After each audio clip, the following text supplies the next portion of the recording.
மகிழ்வுற்ற முல்லை குழுவிற்கு நம்முடைய பள்ளியின் 4ஆம் வகுப்பு மாணவி தர்ஷினி தேர்ந்தெடுக்கப்படுகிறார்.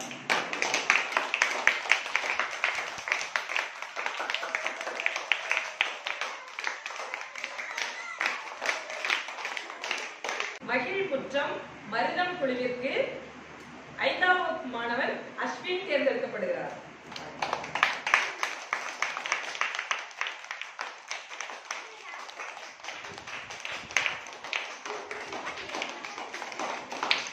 மகிழ்வுற்ற நெய்தல் குழுவிற்கு நம் பள்ளி மாணவன் 4ஆம் வகுப்பு மாணவன் மாதேஷ் தேர்ந்தெடுக்கப்படுகிறார்.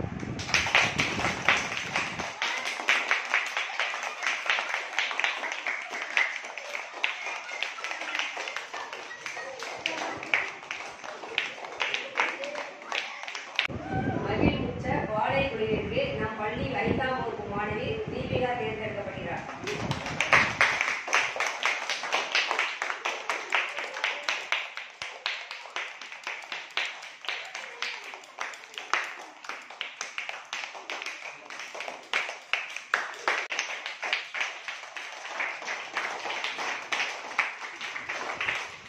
நமது பள்ளியில் மகிழ்வுற்றம் என்ற பெயரில் 5 குழுக்கள் தொடங்கப்பட்டுள்ளன.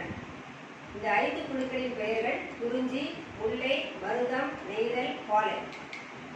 இந்த 5 குழுக்களுக்கும் ஒவ்வொரு குழுவிற்கும் தனித்தனியாக மாணவ மாணவிகள் தலைவர்களாக தேர்ந்தெடுக்கப்பட்டுள்ளனர். இந்த 5 குழுக்களின் நோக்கம் என்னவென்றால், நாம் அனைவரும் ஒற்றுமையாக செயல்பட வேண்டும். இரண்டாவதாக, அனைத்து கலை நிகழ்ச்சிகள், விளையாட்டு போட்டிகள், கலை திருவிழா அனைத்திலும் அனைத்து மாணவர்களும் கலந்து கொள்ள வேண்டும். மூன்றாவதாக, விடுப்பு எடுக்காமல் பள்ளிக்கு வர வேண்டும். யாரும் விடுப்பு எடுக்கவே கூடாது. விடுப்பு எடுக்காமல் பள்ளிக்கு வர வேண்டும்.